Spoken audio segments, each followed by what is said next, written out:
Hello, everyone, and welcome to the Dynasty Gambit 2022 version.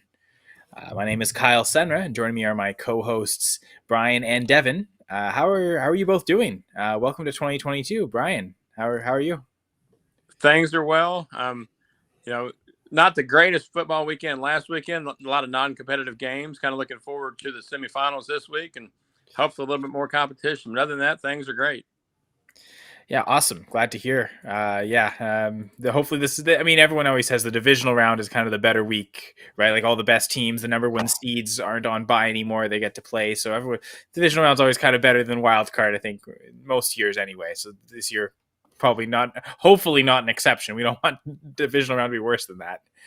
But division down to Devin. How are you doing, Devin?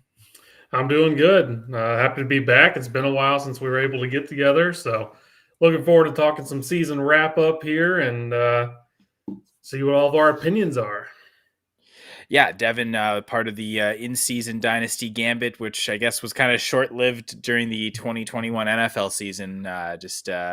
Difficulty at the finding host time and things like that. But yeah, we're back now and hoping to be really consistent this off season. And I know for myself, I love talking dynasty football strategy, the game theory behind it, but we'll also talk specific players too. But I think just some good discussions is what I'm looking forward to throughout this whole offseason. And we'll be on every 2 weeks on the Going for Two Live network. Anyone who wants to join in comment, feel free to go to Going for Two Live on Twitter or on Twitch or on Facebook and comment there. I know the video will also stream to Twitter Live, but I think as of right now, I know last year was kind of an issue. I don't know that these issues have been resolved. I don't think we can see comments made through Twitter, unfortunately, through the restream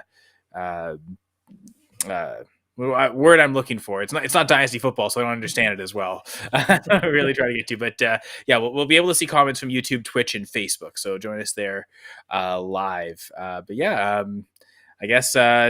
So yeah, NFL playoffs now is not too far removed from the fantasy playoffs and championships. But one thing I wanted to just do before we get started is introduce ourselves to the audience. So Devin, you're the again you were in the Dynasty Gambit in season, so I'll let you go first here. Just kind of introduce yourself, let people know what you've done dynasty wise, your experience, and really anything fantasy football you want to share with people off the bat.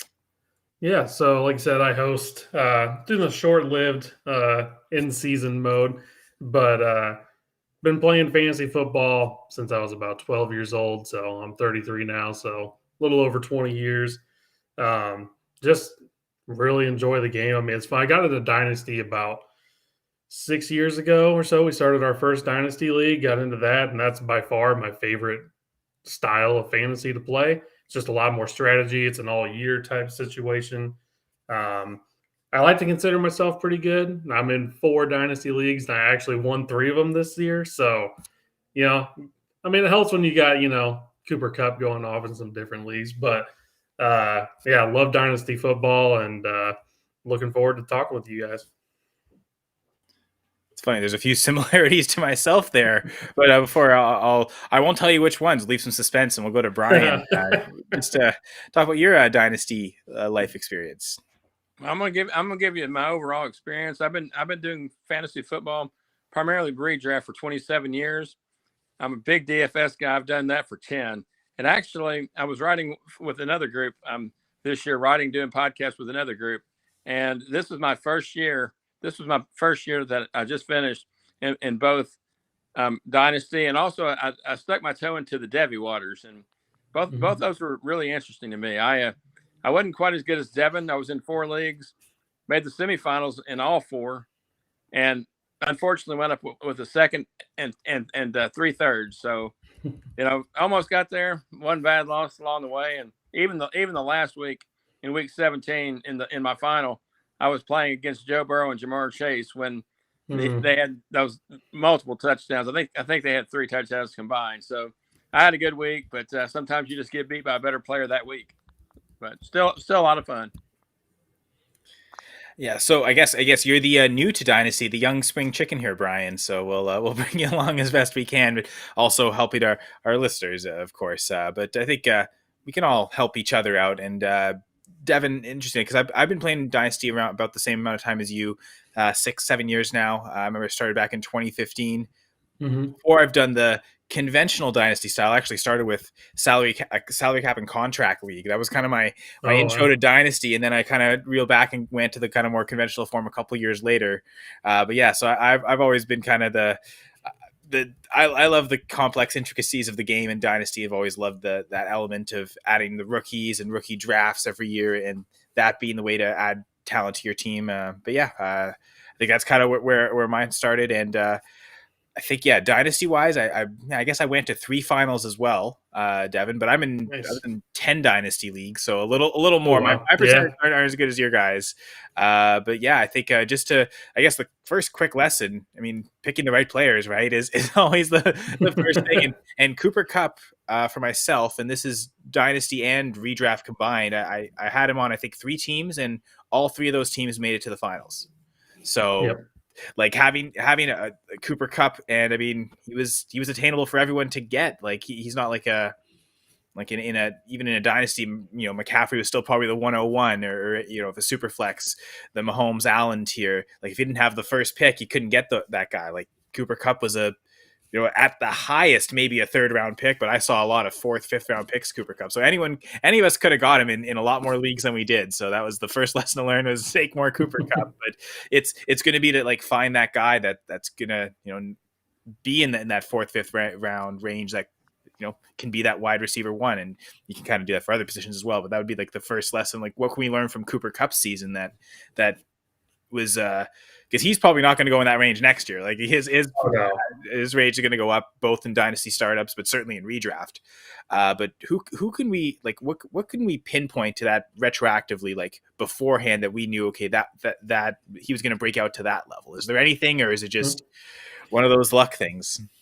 I think there were some indicators there. The reason I was so successful this year in my redraft and dynasty leagues is because I had guys like him, Debo, people like that. And I think the way there was, like, to me, the reason I was so high on Cup was Woods was going about a round or so earlier. And with Stafford going there, you knew someone from those two was going to be the alpha on that team. You just didn't really know who. And, so it was really a 50-50 shot on who it was going to be. But seeing that quarterback go there should have been the first trigger to people of, hey, he's getting a quarterback upgrade. It's, even if he does a little bit better, I wasn't expecting this. I'm not going to say that I was expecting wide receiver 1 number. But overall, I think if you have to pay attention to keys like that, who moved where, injuries, everything like that. But that should have been an indicator for a lot of people, at least, to have him on your radar. Yeah, the pony on that, Stafford's always had an alpha receiver everywhere he's gone. Whether it's Calvin Johnson or whomever, he's always had one. And unfortunately, Woods got hurt, so he couldn't even be the 1A this year. So definitely when that injury happened, it was obvious all was going to funnel to Cup. So. Although, to be fair, Cup was kind of getting that production right from the get-go, Yeah. even before the Woods injury. So it was one of those things. I guess it came down to those training camp reports where Cup was eating breakfast with Stafford every morning, right? Like that. Those narratives we got to pay more attention to. But like Devin, you're saying, like it was ambiguous, right? Like there's probably a lot of drafts where Woods went ahead of Cup. Maybe not so much in dynasty startups, but like Yeah. in redraft leagues, like I'm definitely guilty of having done that, going Woods ahead of Cup. So, ambiguous, right? Like the play is to be convicted when things aren't so obvious, because when they become obvious, that player is no longer a value. They're going where they should have been drafted in the first place. So it's to take the jump on the ambiguous players. I'm sure there was some examples at different positions. I can think of a few running back cases too, where, oh, is it this guy or this guy? And if you pick the right one in that right range, you almost kind of a league winner. Maybe not to the extent of Cooper Cup wide receiver 1, but yeah, I think there's a few examples of those type of situations throughout the different draft ranges at different positions. Yeah, that's it's just a big factor. I mean, he's 2 years removed from the wide receiver 4 season that he had. So, he had a down year last year, but you've seen that he's done it with a, quote unquote lesser quarterback in Goff. So, I mean, like I said, with the quarterback influx there and seeing that he's actually done that before, there was a lot of factors there on, this shouldn't be too surprising to a lot of people. For, like you said, about a fifth round, sixth round, I think, is where he was kind of averaging going in redraft leagues. It's perfect. That's where you're going to win your drafts, is right in those middle leagues or in the middle rounds. No one really wins them in the first or second. I mean, obviously there's a lot fewer misses in those rounds, but when you hit on people like that in the middle rounds, that's really where you win your leagues at. And to me, another example, even though he was drafted earlier, was Joe Mixon going around RB10 to RB12 at the beginning of the season and doing better than he was projected to do. That's just another example of me where, you could have waited a little later, but still had the value they wound up having. So I think for both Cup and Mixon, it seemed like they had been players that had been going earlier in drafts, say in 2020, maybe 2019 for Cooper Cup to a greater extent there. But we had been, like you're saying, Devin, accustomed to them producing at a certain level or being valued at a certain level, and then suddenly valued less. This was finally the buy low price. And we talk about the buy low, sell high, more of trading, but you could sometimes take that to drafting and okay, this is the season to buy in on this player. If you invested in Joe Mixon in the last couple of years, you weren't as happy as if you first invested in Joe Mixon in 2021. I think that's another thing that, both of these players, had a lot better year 2 years ago. Last year kind of had a down year and then rebounded pretty good this year. I think that's kind of people need to pay attention to, maybe if you're lower on a player, maybe not throw them down as far. If you still like the talent, you've seen them produce, take a chance on them. I think part of the reason some of these players fell so far and became truly league winners was just because people were just not touching them, were so low on them. And, there's players on my do not draft list that I've been burned on before. So, I get it. But, it's one thing you need to try to keep your emotions a little out of it if they burned you before, and realize, if the player is still good, if he's getting the volume, getting all the targets, that's invaluable in Dynasty, or not even just Dynasty, but fantasy in general. And I think one thing that people forget, regardless of format, is always try to tie yourself to a good offense. In both the cases of the Rams and Bengals, I think we projected pretty good offenses for both players. And somebody like a DeAndre Swift, we all knew that the Lions weren't going to be great. Now, part of it was injuries, but still, tie yourself to a better offense if you can. Yeah, that's definitely a fair point, because I'm thinking, like you're saying, Devin, we're all guilty of having those players. Oh, yeah, never draft him. For me, it was Kenny Galladay after I had him a lot of places in 2020, and then, 2021. No, didn't want him anywhere. But to your point, Brian, Giants weren't a good offense. So you're okay not having Galladay, because if you had 0 Galladay shares, you had the same number of touchdowns that he had this season, I believe. I don't think he found the end zone at all. I don't think he did, yeah. The Giants, so... because I think with them, I remember listening to a podcast where they had the second fewest drives that ended in the red zone or were made it to the red zone. So just so few opportunities to, in that key area to get touchdowns. I know one thing I did for full press coverage, I know we were talking going for 2, but the other side I write for full press coverage, I did a goal line guide this year. And one of the things I looked at throughout the season a couple times was the touchdown rates for teams inside the 5 when they were inside their opponent's 5-yard line versus the rest of the red zone. And for running the football at times of season, it was like triple, quadruple the amount, just from comparing from 5 yards in to just from 20 yards in, let alone the entire field, and even passing a double, triple it again certain weeks. So just again, those areas.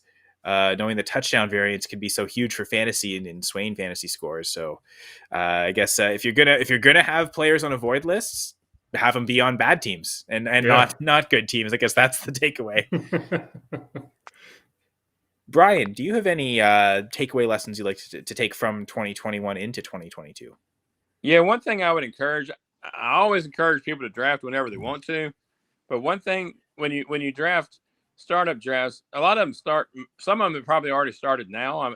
I haven't joined any yet, but I remember I had one last year in January, right before the news broke about Deshaun Watson being out for the year.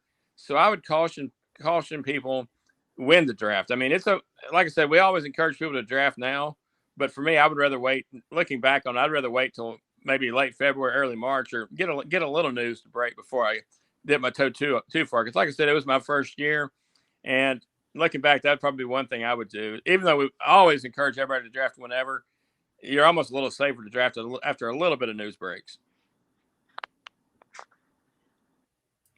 Yeah, that's true. I know I started a startup literally the day after the Super Bowl last year. So yeah, I think as you, Brian, January is even more extreme. But yeah, I'm sure there are people doing that right now in startups at this moment. But yeah, it's I guess again, it's about the conviction, right? The longer you wait, the more information you get. So maybe players that you could have snuck in the 8th, 9th round, suddenly more people are aware of them. If you do it later, you can't get them anymore. You got to take them in the 5th, 6th round. So I guess there's pros and cons to it, right? And it's finding that balance of when to do the startups. But yeah, it's true. It's I guess it's kind of league preference, right? Like it's something that each league can kind of decide whatever the managers want most. And the other thing I'd throw out there is in these super flex leagues, you can't ever draft enough quarterbacks. I mean, that kind of seems obvious, super flex draft quarterbacks, but even a guy like Gardner Minshew that, considering this as dynasty, he didn't have a lot of value this year, but draft him late if available. There's never enough quarterbacks on your roster. And like I said, my second quarterback, I think I picked in the 3rd round, was supposed to be Watson. So let's just say I played primarily non-quarterbacks for my super flex position. I still wound up finishing 3rd, and I think I only lost 2 or 3 games, but that's because I was lucky enough to get like Waddle and a lot of the young rookies that they were fine to put in there in that super flex position. But always draft extra quarterbacks. I think the idea of like handcuff running backs, right? The injury away running back, both in redraft, but certainly in dynasty, is really prevalent, especially with the big benches. But I get the sense like quarterbacks, it's also valuable to kind of do that with, like, figure out who the high value backup quarterbacks are. And, if you've got like 30 plus round startups, at the last few rounds, you can, hammer on a few backup quarterbacks because their value can spike all of a sudden through 1 week. I think that honestly, the perfect example last year was Taylor Heineke. And occasionally I didn't do it every super flex draft, but there's a couple where I'd sneak in at the very end or pick them up off waiver wires. Even if I needed to, like, you can even still trade for those guys too. Like I remember one league, I trade 2/3 for Heineke the week before someone's bye week. Like, okay, I know I need him just for this 1 week, but he was someone where he was kind of cheap and acquirable throughout the entire season because it wasn't like we weren't sure, like we didn't know it really at much of any point throughout the season that he was going to start the entire year. Like I don't know when. I got the sense he was as soon as Fitzpatrick was hurt. I kind of played it like he would, but I think most people were still expecting Fitzpatrick to come back. So the people who were convicted and like went on Heineke and planned to have him as a starter most of the year and were able to kind of sell off other places, maybe accrued value that way, or bought him super cheap before that news, right? Even the news that he was a starter, but how long is he going to start for? So again, buy into the uncertainty and you can, those injury away quarterbacks now are becoming just like injury away running backs. Would you agree, Devin? Oh yeah, that's pretty much like you said with the deeper benches, especially in dynasty. Every dynasty team I have right now with running backs, I have their handcuff. And if I didn't, I went out and traded for it. I made a late season trade, try to make a push for the playoffs. Traded for Dalvin Cook, and a separate owner had Madison. So as soon as I got Cook, I instantly messaged him and was like, let's get a deal done. Especially for running backs that are more injury prone like that, you could probably put McCaffrey in there now. Getting someone like Chuba, someone like that. I mean, they're a starter for almost half the season. You know what I mean? I mean, if you can get that, that's invaluable to your team. And you're locking down and securing that running back position for that team. So even if you do take that hit to Cook, McCaffrey, someone like that, you still get a role. You don't have to scramble, try to find anyone else. So it pays off, and it's really going to be beneficial if you do it beforehand, because if you wait until they do get hurt, that price, they can just name you're at their mercy. You know what I mean? So it's definitely a great strategy, and that's something I actually do with all of my teams. And another thing to throw out there, we just mentioned Fab, but especially if you've got a team like I did with Watson, check out the news. I mean, I got Davis Mills before he was even really going to start any games. I picked him up, and there's several opportunities like that throughout the season. Like you said, you got deep benches, but if you pay attention to the news, you can always find somebody just to start at least a couple of games for you to get you through the patch. So With Mills, like I remember some rookie draft where again, even after the Watson news came out, but no one was really sure what the season was going to look like, he would still go after Kellen Mond and Kyle Trask in rookie drafts. And then, like I remember one league where I drafted, I actually wanted Mond and was disappointed to get Mills, but suddenly in season, I went to the Mond manager and proposed, you know, I'll send you Mills in a third for Mond in a second. Like even though you took Mond before Mills, now that Mills is starting, like once Tyrod Taylor got hurt, just give you that swap. And even now it feels like, oh, I probably could have got more for Davis Mills, honestly, than Mond in a second. But and it's funny, in that same league, Devin, kind of something you were talking about, the Dalvin Cook manager wanted Alexander Madison the week that Cook got hurt, and we had no trade deadline, so could still trade through the playoffs, which I tend to prefer in Dynasty, and I'll talk about that a little bit later. Again, it's kind of just like with draft times, it's to each league to their own. Like I get if the league doesn't want to do that, and most managers don't, then of course institute that trade deadline. I would say make it as late as possible to just accrue as much activity, even if it is like very like basically you can trade up till a player up until their playoff game starts. So if they're the Monday night player of the first round of the playoff, you can trade them technically up until that Monday game. Like that'd be how I'd go about it. But I mean that's a tangent. But they wanted Madison and they were sending offers, and I kind of had held steadfast that Alexander Madison's probably not worth a first, but I know you desperately want him this week, so you have to give me a 23 first. And I even specified I want that manager had 2 firsts. And it's like, okay, I don't want yours. I want the other team because you've got a pretty solid team. I feel like next year, I'll still rather have the other first. And I think the Sunday morning eventually caved because, like you said, like if they're that desperate, then even if the price seems outrageous, people might still be willing to pay it. So, and one thing is also look at your team. Is it a team that's really built to win this year? Or is it a team you're building in the future? Because one thing I had to pass up, it was actually going into my finals. A guy offered me Ronald Jones, and he also offered me Antonio Brown and one other running back, Sonny Michel. But basically, looking at their future, they don't have great futures necessarily. And he wanted Darnell Mooney and one of my other younger players. So I just held off, and I lost anyway because Chase and Burrow had that big week. But now looking back at them, I'm glad I held my players because I've got more moving forward than the other guy did. So I always know where you're at. Like Jones and Brown didn't play well against the Jets that championship week, right? So like even you could have traded for them and it still wouldn't have paid off. I think Michelle did all right, but like just because you make the move doesn't guarantee those players are going to score the points either. And that was the guy's selling point. You get these 3 guys, you're guaranteed to win the championship. I was, I thought about doing it, but then I was like, there's really no guarantee. We're basically even in regards to the projections and stuff. I'm just going to take a chance, and I didn't win, but I still won in the long run. So that's one thing to always remember. The other thing too with that trade specifically, like you'd be taking Mooney out of your starting lineup too. So it's not like you're just adding those players' points to your total. You are having to lose one of your starters to get that. So like you also have to look at the net gain too in that. So good. Sometimes it's the move you don't make, right? Exactly. A lot of times it is the move you don't make. And keep in mind, this is different than redraft. You're building long-term rather than short-term. So we're past the 22-minute mark, so I think it's maybe a good point, and I didn't want to go too early just in case people missed it. Maybe I should repeat it towards the end, but it's National Going for 2 month, and I'm Canadian, so maybe I should say International Going for 2 month, but starting February 2nd until February 22nd. So that's 2222 through 22222. You can get $22 off a personal league podcast. So what are these PLPs? Well, Going for 2, what we do is a few of us get together, talk a lot of times Dynasty, but we do this for redraft too, talk about one specific league, and it's a premium paid content that we record specifically for your league. So we're talking to your specific teams and your managers. So we'll go through all the teams, kind of divide them up through the panel, talk about the strengths and weaknesses of the team, moves to make, both trading and also maybe waiver wire.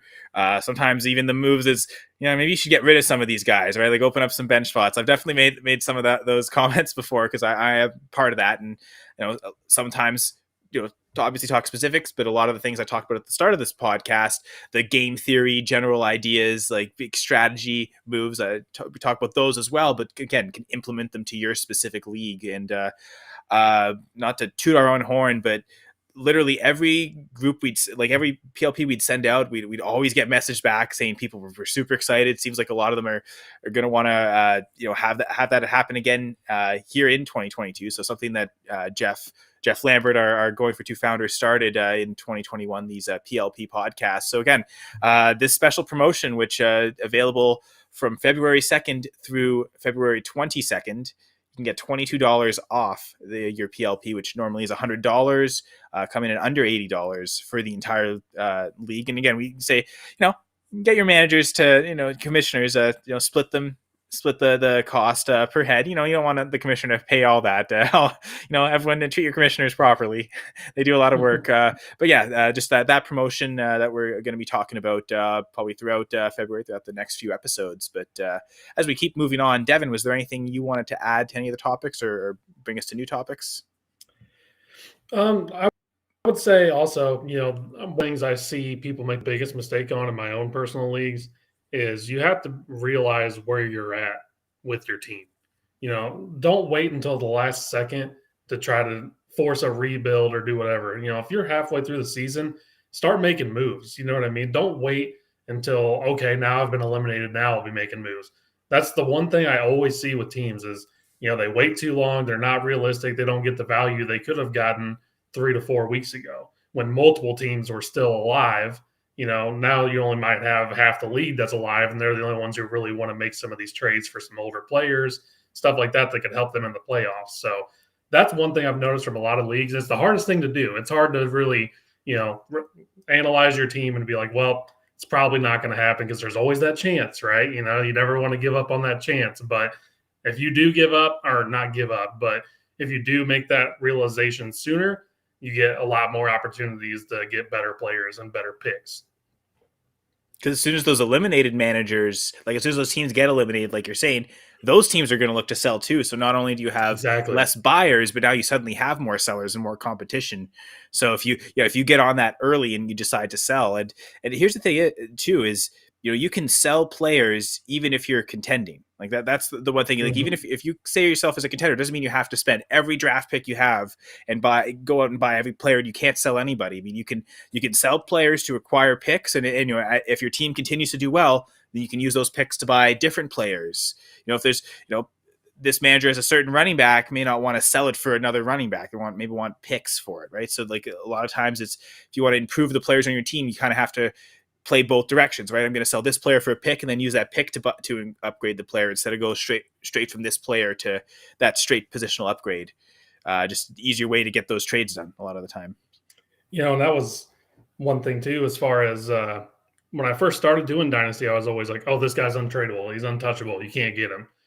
I don't do that anymore. I've taken trades where I'm just like, I don't want to move him, but I mean, there really is a price for everyone. I don't want to hurt myself contention wise, but if I'm getting a solid piece in return, plus they're overpaying to an extent, then I at least listen. And sometimes I've even pulled the trigger, even when I didn't want to move the player, so it is something that you do have to be mindful of. I mean, if someone's going to come at you aggressively, overpay you for it, you got to really weigh if it's going to be better for your long-term and still keep you competitive.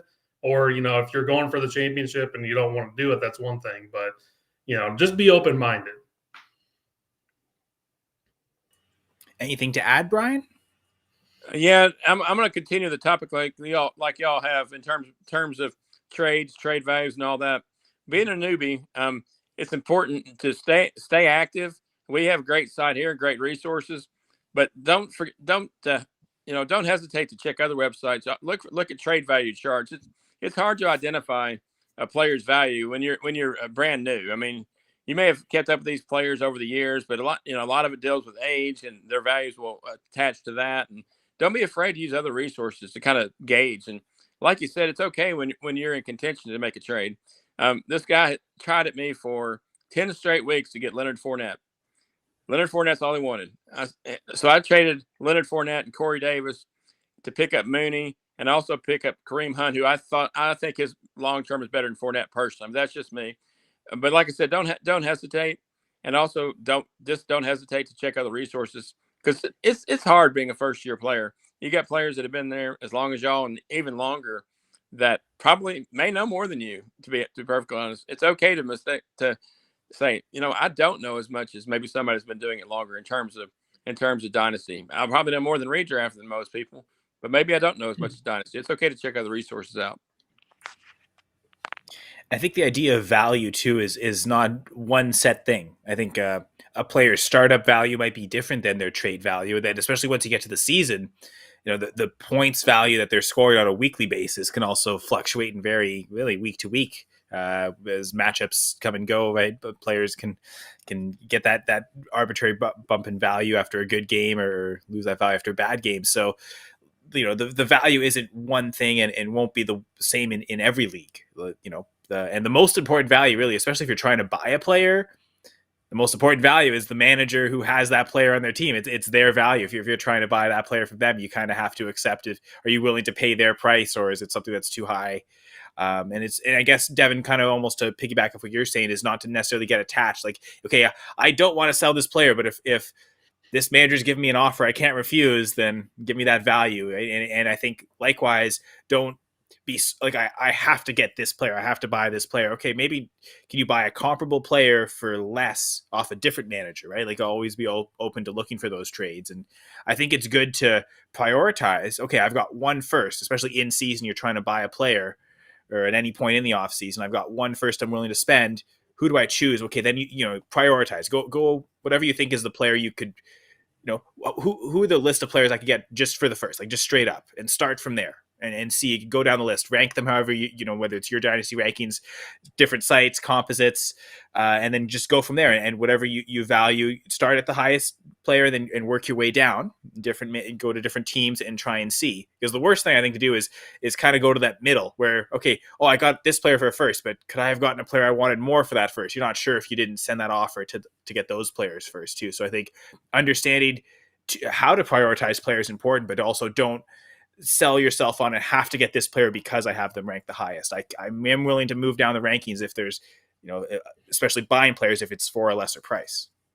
And get to know your league mates also. They have certain players, like I said, Leonard Fournette for 10 straight weeks. Even I could figure out the guy really wanted Leonard Fournette. So get to know your league mates. They have certain preferences as well. And sometimes you can get more out of it from the guy who really, really values that player that you have. Even though you think you've got somebody just as good on your bench, that the guy may just think Leonard's the best thing since sliced bread. So get to know your league mates. Definitely. All the, everyone in the league is different. Like you said, I mean, I know the guy who's a calculator guy. He's going to go strictly by the calculator every deal we make. I know guys that are just don't use the calculator, don't even want to look at him. It's just, this is who I like. This is what I want from your team. And that's how you're going to make the deal. But, also to piggyback off of kind of what you're already talking about here is, don't be afraid to just, on Sleeper, I'll just throw a message and I'll be like, hey, I'm looking to move this. If anyone's interested, hit me up. I'll go after the people I want to go after. I'll send some messages to people of like, hey, I'm interested in this guy. Would you move him? But if nothing comes out of that, just put it out there. See who, comes to you and says, oh yeah, I'd be interested in that player or that pick or anything like that. So just don't be afraid just to, keep it out there all season. And always use that trade block function that's available on Sleeper. I mean, even if it's players you really like, I mean, you can throw it on that, and that'll get people kind of coming your way. Because being new, I didn't want to initiate a lot of trades. Other people would initiate them, and sometimes they would overpay at the beginning. It's like, well, that's fine. I can accept this one. But, not knowing the values as well as people that may have been in the league longer, I personally this year preferred to let others make that offer, because a lot of times when they're trying to get certain players, they overpay anyway. So. And that's true, right? It's also like we again, when value can shift just in terms of who's sending the offer to who, right?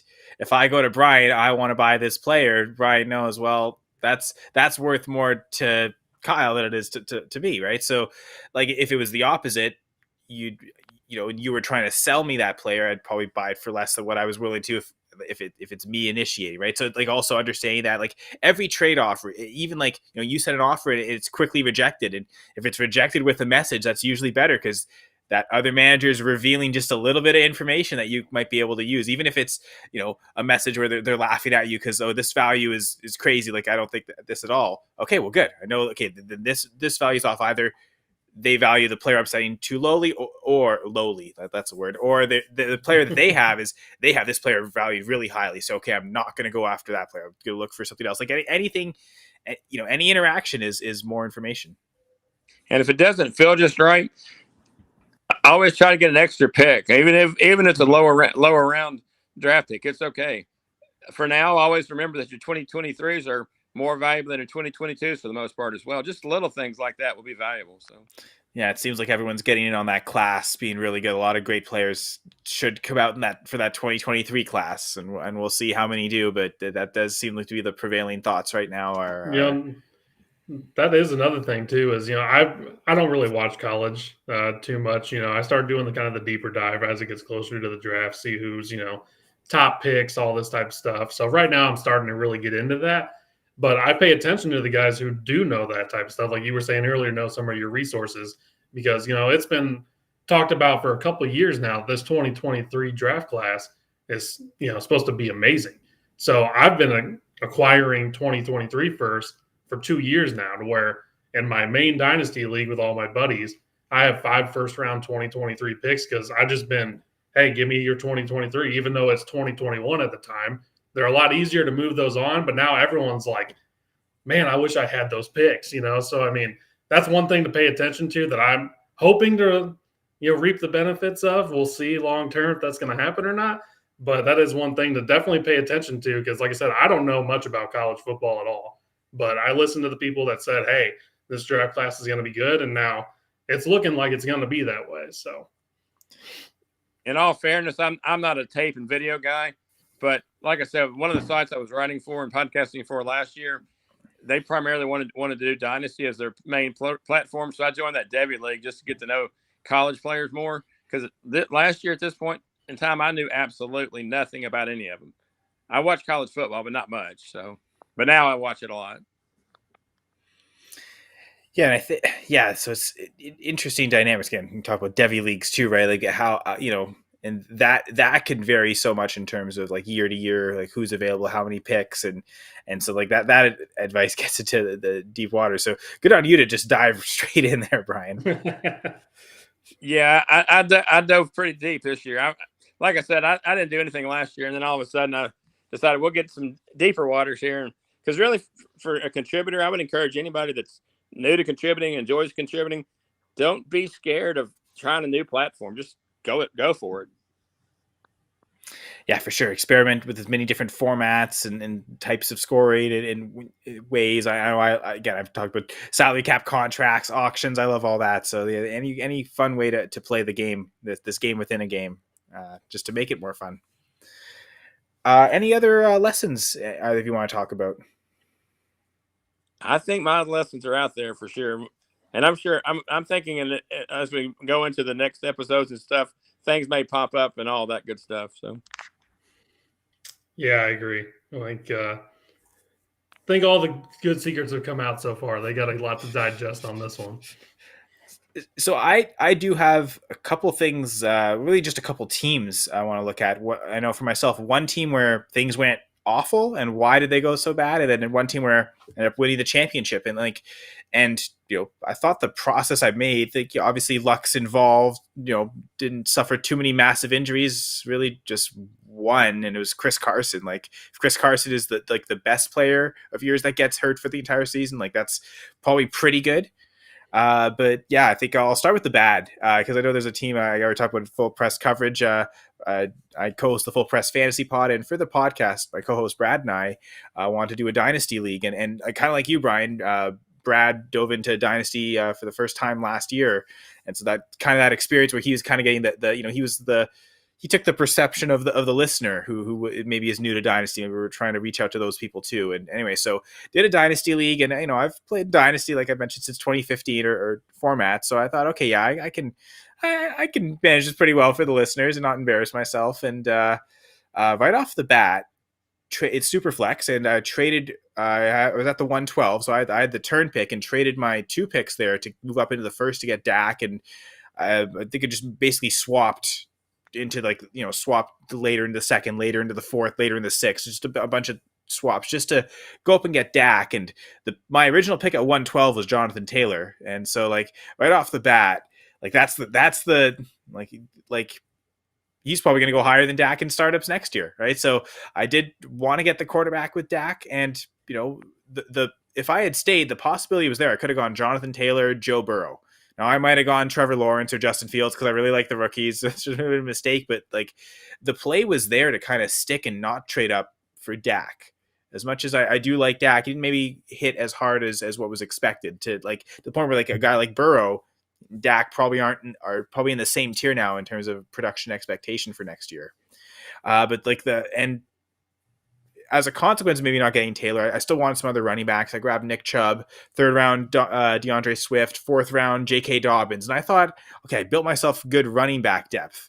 It's always there's like the first lesson to start there is to, you can't really force running back depth, especially early in a draft. Like you kind of have to let it come to you, and then because as a consequence, my 2 first wide receivers I drafted were Tyler Lockett and Brandon Ayuk.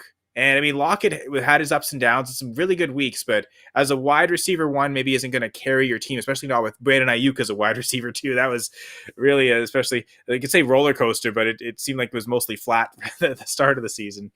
And then after that, like Jarvis Landry and Marvin Jones. And I remember looking at the draft. It's funny, we talked about Leonard Fournette there, Brian, but in the 12th round, Leonard Fournette, Devin Singletary, and James Conner all went. And those are all great running backs. I have especially Singletary and Conner. I had lots of in a lot of leagues. So like players I was naturally going to select anyway, but I guess because I was, get the running back depth early, and then from here, this is where I want to go wide receiver. I kind of set myself too strict to have to go for the wide receiver. This is the range I want to pick. And just before that turn where those guys went, Fournette, Singletary, and Conner, like 2 picks before Fournette, I went Jarvis Landry, Tyler Higbee. It would have been so much better to get any of those running backs, because late in the season, before the season even started, J.K. Dobbins out, and then Swift was hurt. I remember I thought I had this running back depth, and suddenly, I'm having to start Zach Moss and hope he plays. That's what it came down to at the end of the season. And then the wide receivers weren't really strong enough to make up for that. So I thought I had running back depth. I didn't. And then as a consequence, I went for some other positions and ignored some key running backs when I needed to, but also waited too long at wide receiver. I picked up Dalton Schultz off the waiver wire, so it was useless for me to take Tyler Higbee where I did. I didn't need to there. So there's just a lot of things that went wrong in that startup. And then I also, as a result of J.K. Dobbins getting hurt, I desperately gave up my first for Tyson Williams, which that's an awful mistake. No one would ever do that. So now I have a team that missed the playoffs, doesn't have my first round pick in 2022. And yeah, definitely a team that needs to kind of be rebuilt, retooled. There's some good pieces. Like I said, Dak, Nick Chubb, DeAndre Swift. Hopefully Dobbins returns to some form. And I mean, Lockett's still producing. But yeah, definitely a team that, again, I tried too much on a strategy going into it and didn't adjust enough to the draft. So I don't know if there's anything that you guys take away from all that. That was a big ramble on my part, which I guess you might both get used to me as a co-host. I do tend to do that sometimes. Well, in all fairness, all those 12th round running backs, besides the possibility of, if you were thinking, okay, Leonard Fournette had a big Super Bowl coming off, big playoffs, maybe he's got a role. None of those were somebody that just stuck out. So, I mean, it's missing out on those guys, hindsight being 2020, yeah, but at the same time, if we were sitting back in August, I don't think any of us would have been like, oh boy, I just missed out on him. So, but again, it's the thing we talked about, the ambiguous running back situations. James Conner, Leonard Fournette, Devin Singletary, all 3 of them really helped a lot of managers because they were so late in drafts, because we weren't sure if they were going to be the lead backs or not. And even throughout the season, even for Singletary, there were times where we weren't really sure. But again, go into the ambiguity, and that's where you get the best prices if you have the conviction. Go ahead, Devin, though. I was going to say is, I think you had the right strategy. I mean, you probably could have looked at who you ended up taking versus maybe who you could have taken in those situations. Just kind of like you've already said, even if you took the same exact positions in the draft, and probably still would have came out with an even, better team. So, I mean, I think you have the right strategy, because a lot of people, wide receiver, it's common knowledge, is the deepest position right now in the NFL. So, I mean, waiting that long to get your wide receivers, I don't have a problem with that. That was actually probably a smart decision. Get your running backs, because when they're gone, they're gone. I think I actually had a lesson that I learned this year is in one of my dynasty leagues is I thought I had too much running back depth. So I traded away David Montgomery, and I had Akers, ETN, Barkley, and Gibson. And those guys all got hurt like right at the very beginning, to where I was like, man, I wish I still had Montgomery. That was a dumb trade. So that position specifically, running back, you can never have too much depth of, even if you think, well, I got enough, draft them anyway or trade for them, whatever you want to do, because running backs take the most damage. They're probably going to get hurt. If they don't get hurt, consider yourself lucky, but most of them will at least miss two games a season, somewhere in there. So that's one big lesson I've learned this year is you could never have too much running back depth. And that's where, I have so many running backs now and I just hoard them. If you're going to pay for them, you're going to overpay for them, but I mean, I like your strategy of what you did there. I mean, trading up to get Dak, who was coming off an injury, but when he was healthy, was putting up insane numbers in that offense. And then they were getting a fully healthy offensive line back. All the wide receivers came back. So I don't see an issue with any of the people you actually drafted there. It's just they just didn't have that good of a year. Yeah. And like you were talking about, there's so few single back running backs. I mean, everything's basically committee. So it's okay to get a couple of committee backs and hope that they're better. And the other thing that's really important to remember with Dynasty is always try to look at the age of somebody when you're drafting them. I tried to get most of my guys 25 and under. You don't know what their opportunity is going to look like long term. So you are playing kind of a guessing game, but always get a younger guy that has an opportunity for upside when available. Easier to trade for the older players, right? Like you kind of have to get the young guys in the startup, and like the older veteran wide receivers, you can easily acquire them through the season when they're producing, even if you're just buying matchups week at a time. Especially if you're in that position to win your championship. Those are the kind of players that you want to add depth with. It's like, okay, this guy's 29, 30, whatever, still producing. I'm right there to win it, so I'll go ahead and grab that older guy if need be. But back just to like one final comment with those running backs, though, I think the people will kind of claim, the zero RB running back targets they won, right? Like all the zero RB teams had James Conner and Singletary and Fournette, but I think those guys were good picks regardless of if you went running back earlier, if you went with a zero RB approach. I think like you might see those guys on winning rosters with teams. Like I know I had Singletary on a winning redraft team that had Jonathan Taylor, DeAndre Swift. That was the start, right? Like, it's definitely not zero RB. I started right off with 2, but like they were just in a range where, again, that RB ambiguity, whether you're going early running back or not, is still important to invest in at the right times. Because you think about guys like, Trey Sermon, Chase Edmonds, probably way ahead of all those guys, and turned out to be, it was still just as much unknown, but at a higher risk, a higher cost. So again, it's again the unknown when it's at a lower price. Like if you've got something that's unknown and murky, but the price is still high, then you're not like you pose no advantage of going in before the situation is clarified, because it's already like players kind of being valued when we expect something to happen. Like it would be a bit like Javonte Williams right now. I think and we'll talk about, something I'd like to talk about in future episodes is positional tiers. But I don't know, right now, dynasty wise, and even I have a hard time arguing against it, certainly from a startup perspective, of Javonte Williams as a top 5 running back.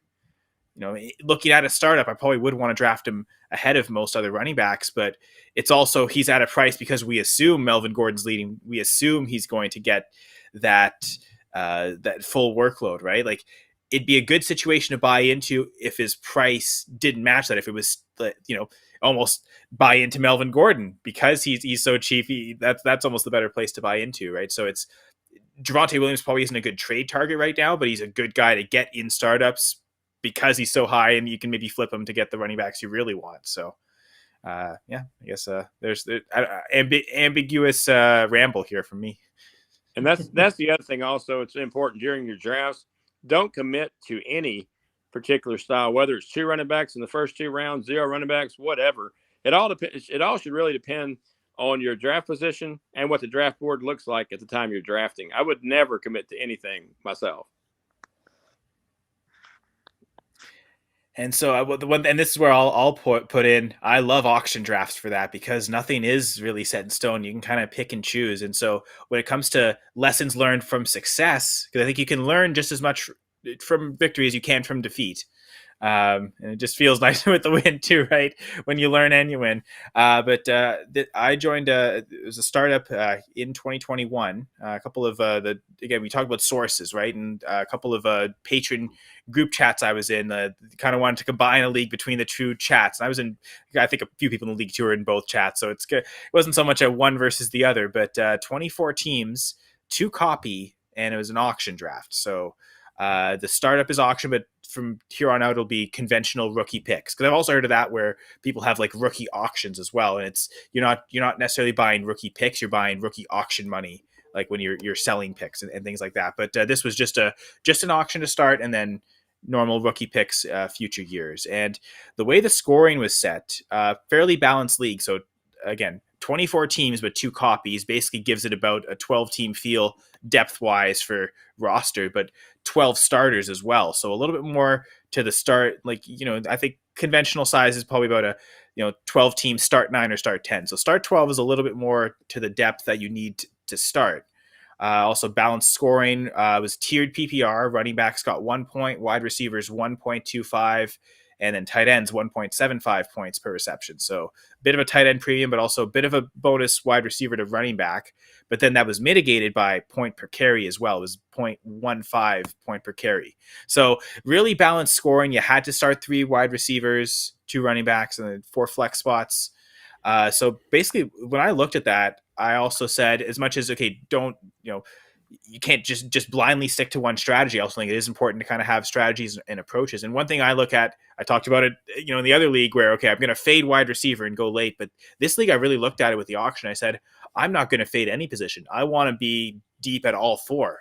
And, I wasn't so deep at quarterback, but I also think that was kind of the way to go about it. Quarterbacks went for quite large prices. So got Kyler Murray, Kirk Cousins, and Drew Lock. That was it. I left the auction with just those 3 really. And then traded for Taylor Heineke in season. When Cousins got COVID, I traded Cousins in a third for Tannehill. So like when I needed to get that second quarterback, I felt I could fill that through the trade better than in the auction. Because in the auction, I left with Jonathan Taylor, Tyreek Hill, Deontay Johnson.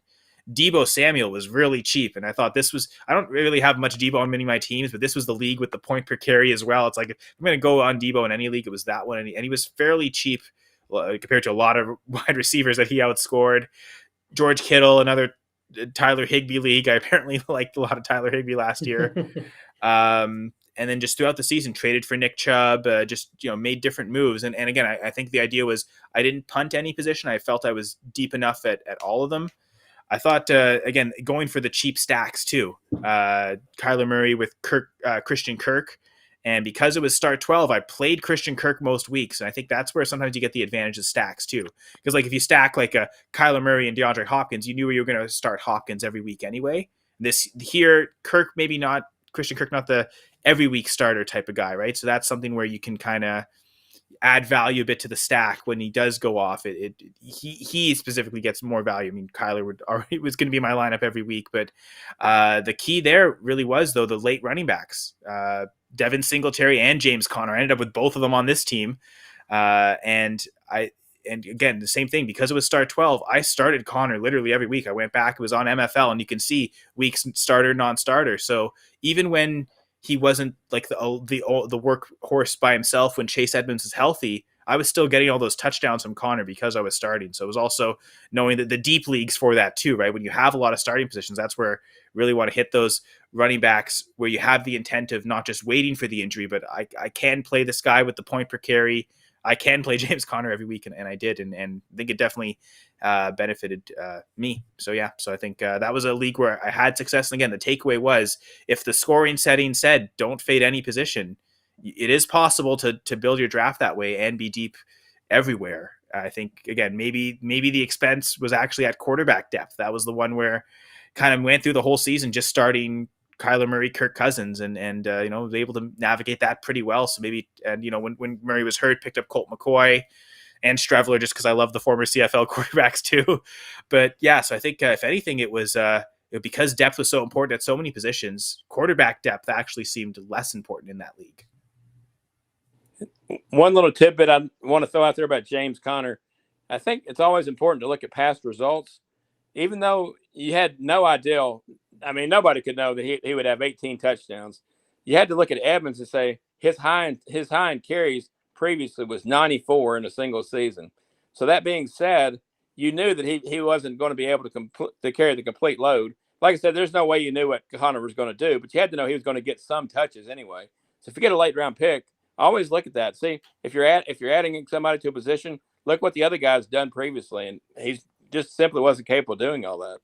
And carries inside the 5. Sorry, Devin, but I think Chase Edmonds up to that point had, I think, 1 carry inside the 5-yard line his entire career. So he also wasn't getting, he would get receptions, and that was kind of the one thing that kind of held up Chase Edmonds' value, but he wasn't getting the high leverage touchdown chances where he's getting the ball within 5 yards of the goal line. And like I said, you couldn't expect 18 touchdowns from Conner, but you had to think he could at least get maybe 7 or 8, and that would have still been good play for that kind of late round pick. So thinking of Kenyon Drake, he had I think he had double-digit touchdowns the year before. So if he got 10, he had 11. I think memory. Figure Conner could maybe be close to that, and obviously surpassed him. But yeah, sorry, Devin. Well, and you got to be careful with the preseason hype, any of that type of stuff, and what the coaches say around that point. I had someone that came to me with Edmonds for an offer. I turned it down. He sent me a news clip of him saying, I believe Edmonds can be an every down back in the preseason. So I sent him the same exact article from a couple seasons earlier from Cliff Kingsbury that said Josh Rosen is our quarterback. I was like, can't trust him. You know what I mean? So I was like, you gotta be a little wary too of that. So, I mean, everyone's going to try to, get the best deal or whatever, but there's so many factors that go in. I mean, sometimes you're going to be wrong. Sometimes you're going to be right. That's really what it comes down to at the end of the day. You just got to try to make the best decision possible. But I've made plenty of wrong decisions, so I'll be the first to admit that. Oh, we all do. But the one thing that was important, as you just said, is Cliff Kingsbury. Same coach, same player. So, if you got a new coach, your opportunity to role changes a little bit more than you got the same coach. Because obviously Kingsbury still believed the same in Edmonds as it turned out to be. As he had the previous year, he didn't feel like he could be the 3-down back, even though he said he could. Yeah, again, speak with his actions, right? How many carries, Exactly. like you were saying, Brian, how many carries had he ever been willing to give him before, right? Like that speaks louder than what a press clipping he's going to say. Mm-hmm. And yeah, especially in the preseason. The one thing I did this year for the very first time was do my own projections. And while that was fun, it was also very informative. Always look and see if you've got a new coach, a new offensive coordinator, whatever, because the opportunity there is it may be slightly more likely than the same coach and under the same scenario. So I think there's been some studies shown that for the new head coaches, right? Like looking at, I think 7 or 8 teams looking for new head coaches this year, they've shown the percentage of run plays to pass plays generally goes up the first year of a new head coach, right? Like they're trying to figure out an identity and maybe play it safe or rely more on the defense. So maybe that'll be the other thing too, is, do you go to the running backs who have these new coaches? I mean, Josh Jacobs was probably a big value. Like we talked about Joe Mixon. Kind of seems like another guy where the fantasy community kind of tired of Jacobs, where he's never going to catch passes. So he seemed like a really big value this year in drafts. So again, maybe looking for those where it's the emotional reasons that players are being downgraded, not for projected opportunities or things like that. So again, follow the narratives and reverse follow the narratives. Okay, if the narrative's saying this many negative things about this player, but the numbers aren't, maybe trust the numbers, like going for 2. And also don't hesitate to, if you've got a new head coach, see if he's been a coach in the NFL. If he's got a similar team, he's likely to carry over a lot of his scheme and all that to his new team. So, like I said, it's all depends upon personnel. Similar personnel probably yields a similar pass run ratio. So. And Brian, do you think that still applies? Like if someone was an offensive coordinator and becoming a head coach for the first time, would you still kind of take some of their former usage as well? Yeah, when I'm doing my projections, I do. But it also depends on how recent an offensive coordinator was. Because there was one guy, and I forget who it was, became a head coach this year, and his last time being an offensive coordinator was 2010 or 2011. So the NFL as a whole has changed a lot in 10 years. But if he's a recent offensive coordinator, certainly I would say so. That was probably David Culley, because I think he spent a lot of time as I think he was the Ravens wide receiver coach for a few years. So that might have been him.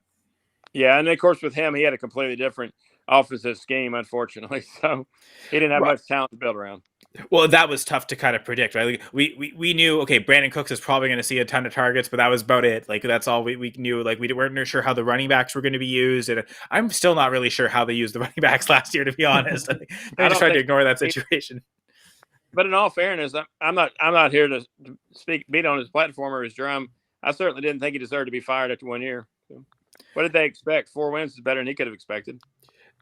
I guess the previous coach got fired after 4 wins, so they're keeping the same logic. Well, we did it last year, so do it again. I mean, if they hire another coach and they go 4 wins, are they fired again too? So we'll see. I think you're right, Brian. Trying to predict logic with the Texans, I think is fairly difficult. So it's just unfortunate for Culley, because it probably, like, at his age and like how long he's been in the NFL. The same thing with Fangio, right? Like these guys, that's probably it. Like they're probably never getting head coaching chances again. Like this was their one chance, and at least Fangio got a couple years. So for Culley, it kind of sucks that like this is what you were given with your only chance. And it's like the Raiders coach right now. I mean, yeah, if they get a really great hire, fine. But I mean, to me, he's done enough through the end of the year to at least deserve a shot, a fair shot in an interview and all that. So. I think I did see that he was getting an interview, but yeah, does he get the interview but isn't really strongly considered? Yeah, I tend to agree with you. I tend to think coaches, like you see the franchises like the Steelers, right? Like there's a reason they rarely, like, never fire coaches, right? Like, and they generally continue to have success, right? The continuity is important. I know we sometimes get on teams, they fire, they don't, they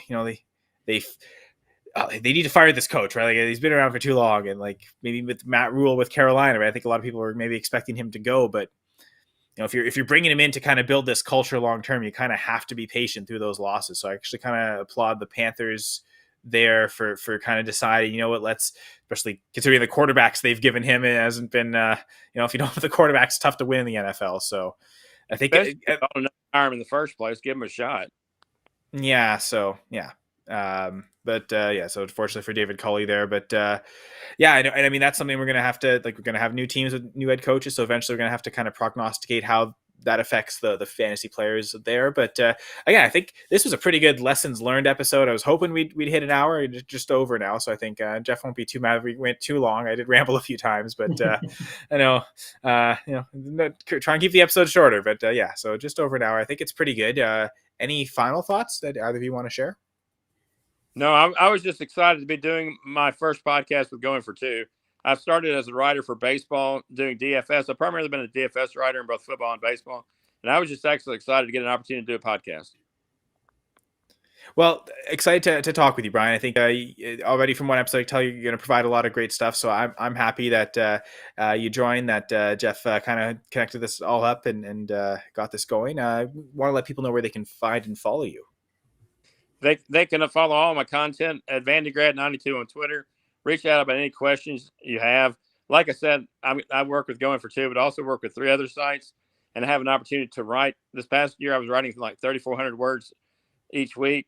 So I was doing 4 to 6 articles, but I also do another podcast and also do some live streaming on Sundays. So just reach me out there for any content you want to see. Dedication, love it. Devin, the Dynasty Gambit reboot. Welcome back. I hope went as planned. Oh yeah, definitely. I talked Dynasty and football all day long, man. I had a blast. I think we gave a lot of good insight, and there's going to be a lot more of that to come in this offseason for sure. Help guide people around to building up their championship rosters here. So for sure. You can also let people know where they can find and follow you. Yep. At Devin Deal, pretty simple.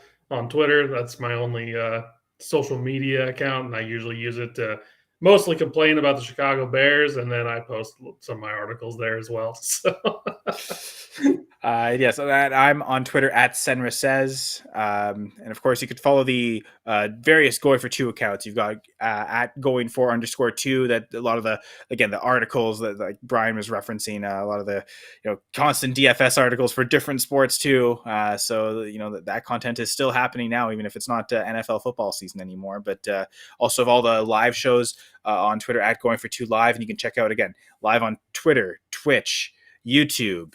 Facebook Live, all these different places where a bunch of different Going for Two live shows are streaming, including the Dynasty Gambit. I believe, I'm not sure if it's starting next Thursday, but I know we'll be going every 2 Thursdays. So our next episode will be February 3rd. In between Thursdays when we're not recording, the Fantasy Cheat Sheet will be on, and they had a show in season as well, and that was a lot of great content. I liked watching that for just what are the usually the 10 most important things to kind of know through your week, and it's a good little cheat sheet like you have in drafts or auctions. This is kind of something you have weekly going into your lineup settings, and I guess through the off season. So that would be a great show to share on Thursdays with. So appreciate all those guys there. This is Dynasty Gambit. So again, Brian, Devin, thank you both. This was awesome. Definitely. We'll see you guys in a couple of weeks. Thanks for having me, and thanks for everybody joining. Hope y'all enjoyed yourself. Yeah, so on behalf of Brian and Devin, I'm Kyle Senra, and this was the Dynasty Gambit.